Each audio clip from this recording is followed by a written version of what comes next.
আসসালামু আলাইকুম। আমি মোহাম্মদ আনোয়ার হোসেন, প্রভাষক চুয়াডাঙ্গা পৌর ডিগ্রি কলেজ। আমাদের নিয়মিত আয়োজন শিক্ষক নিবন্ধন প্রিলির গণিত অংশের সমাধান। আজকে আলোচনা করব স্কুল লেভেল নিয়ে আলোচনা 14তম শিক্ষক নিবন্ধন। আমরা কথা না বাড়িয়ে আমাদের মূল আলোচনা শুরু করি। আমি আপনাদের বরাবরই বলেছি সূচক এবং লগারিদম অত্যন্ত গুরুত্বপূর্ণ। সূচক এবং লগারিদমের ওপর আমরা বিশেষভাবে গুরুত্ব দিব, কারণ আমরা যে সূচকের লগারিদমের যে সূত্র জানি, লগ বেজ এবং মান যখন একই হবে তখন তার মান উত্তরটা হবে 1। এখানে লগ 2 8, বেসটা 2, তাহলে আমরা জানি 2র মাথার উপর একটা কিউব বসাই দিলেই 8 হয়, এবং আমরা এটাও জানি এই 3টা সামনে আসবে, তাহলে এখানে থাকবে লগ বেজ এবং মান সিমিলার, তাহলে 3 × 1 = 3। এটা খুবই সহজ ওয়েতে অঙ্কটি করতে পারবেন সবাই। পরবর্তী প্রশ্ন, 5 ভিত্তিক লগ, তাহলে ভিত্তিটা 5, এই যে কত মান, এই মানটা, তাহলে এখানে 5√5, তাহলে এই 5-এর মাথার উপর একটা 1 আছে, বর্গমূল থাকলে একটা হাফ হবে। এই ক্ষেত্রে আমরা 5টাকে যদি কমন নেই, পাওয়ারগুলো যোগ হয়ে যাবে, এবং এই যোগের ক্ষেত্রে আপনারা জানেন যে এখানে যদি আমরা 2 লসগু করি, 2 + 1, তাহলে এই পাওয়ারের যে মানটা, এই মানটা সরাসরি সামনে চলে আসবে, তখন আমাদের এই বেজ এবং মানটা মিলে যাবে, মিলে গেলে আমাদের এই মানটা হবে 1, উত্তর হবে 3/2। সূচক এবং লগারিদম কতটা গুরুত্বপূর্ণ আপনারা খেয়াল করুন। 3টা প্রশ্ন কিন্তু এখানে 3 নাম্বার চলমান, 3টা প্রশ্ন এসেছে এখানে। আমরা জানি কোনো সংখ্যার পাওয়ার 0 পড়লে তার মানটা হবে 1, কিন্তু 0-এর পাওয়ার কখনো 0 হতে পারে না। এই জন্য 0-এর পাওয়ার 0 হইলে সেটা 1 হবে না। এই জন্য এই সত্যটা মেনটেন করতে হবে। এটাও একটা এমসিকিউ প্রশ্ন। তাহলে আমরা এখানে দেখতে পাচ্ছি 8x, তার মাথার উপর 0, 8x-এর পাওয়ার 0, তাহলে এই মানটা সমান আমরা ইজিলি 1 লিখতে পারি, প্লাস 8x-এর পাওয়ার 0 বলতে এখানে 1, তাহলে 1 + 8 = 9। এটা অনেক সহজ ছিল। এই প্রশ্নটা অসংখ্যবার আসছে।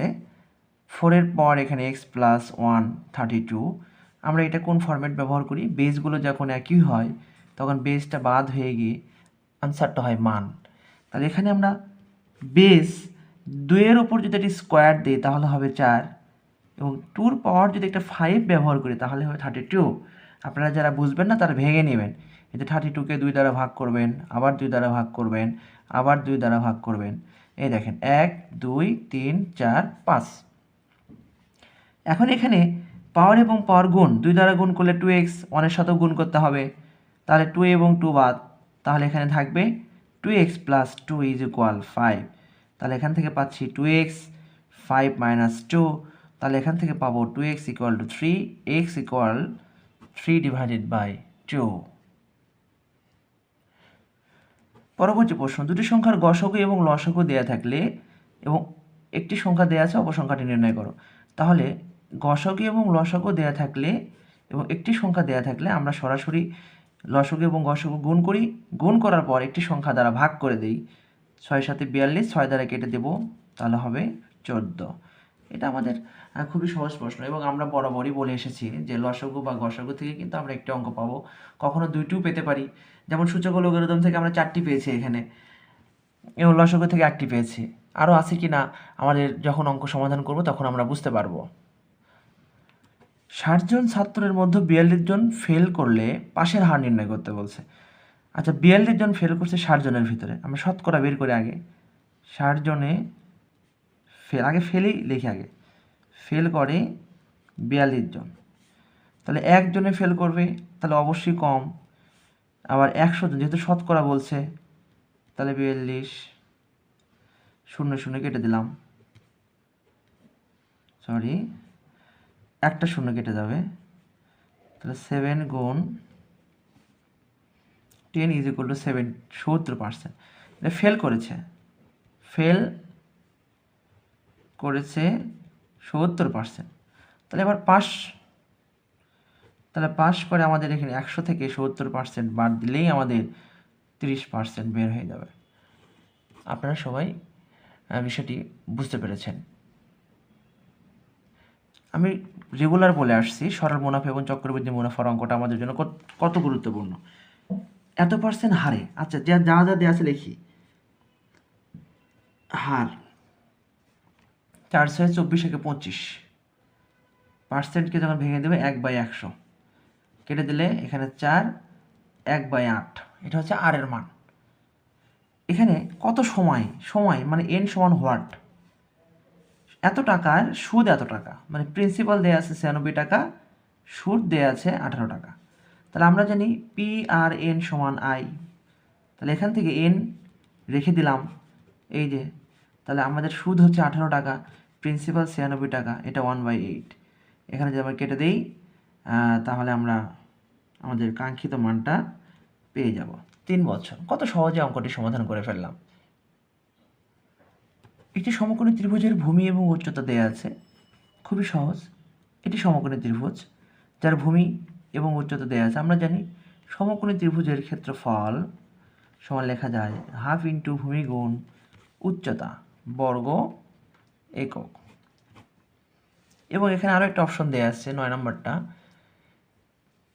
চতুর্ভুজের 4টি কোণের সমষ্টি। তাহলে আমরা জানি চতুর্ভুজটা যেটাই হোক না কেন, বর্গ, রম্বস, আয়ত, ট্রাপিজিয়াম যাই হোক না কেন, এটার যে 4টি কোণ আছে এই 4টি কোণের যোগফল, অর্থাৎ এটা যদি এ বি সি ডি হয় তাহলে এ কোণ প্লাস বি কোণ প্লাস সি কোণ প্লাস ডি কোণ ইজ ইকুয়াল 360 ডিগ্রি, অর্থাৎ 4 সমকোণ 360 ডিগ্রি, 360 ডিগ্রি বা 4 সমকোণ।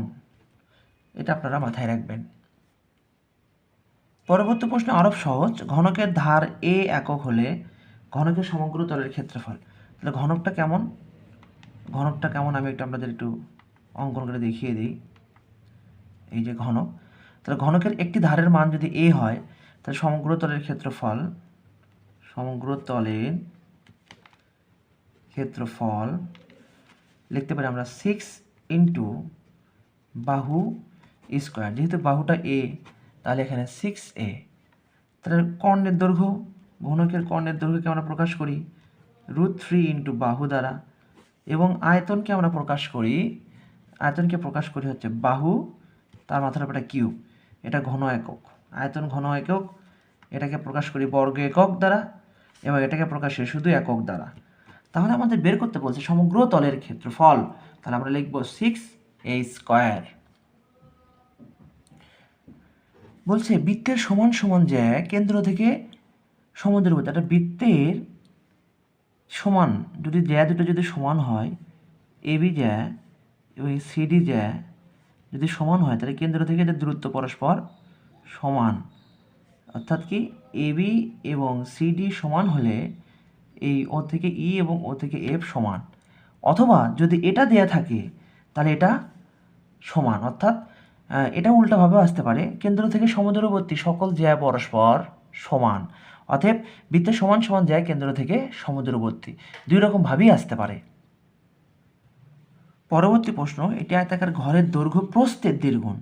তাহলে প্রস্থের দ্বিগুণ, তাহলে প্রস্থকে আগে এক্স ধরে নেই, আর দৈর্ঘ্য দেড় 1/1/2 ইন্টু এক্স মিটার। এটাকে আমরা যদি ভেঙে দেই তাহলে কিন্তু বলতে পারি 3x/2।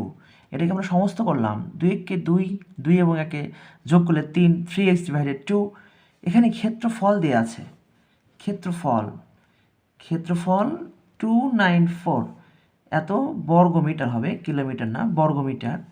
আর ক্ষেত্রফল সমান আমরা লিখি দৈর্ঘ্য গুণ প্রস্থ, এই যে। তাহলে এখানে 3x² আমরা জানি যে বাম পাশে কোনো মান ভাগ থাকলে ডান পাশে গুণ, ডান পাশে গুণ থাকলে মানে বাম পাশে গুণ থাকলে ডান পাশে ভাগ, কেটে দিব। তাহলে 9 দিয়ে 3, 9 দিয়ে কেটে দিলে 3 9 27, আর হচ্ছে এটা তাহলে এখান থেকে হচ্ছে 8 দুগুণ 16, 6, 9 দুগুণ 18, 19, তাহলে x ইকুয়াল টু কত 14 মিটার। তাহলে প্রস্থ পেয়ে গেলাম, প্রস্থ 14 মিটার।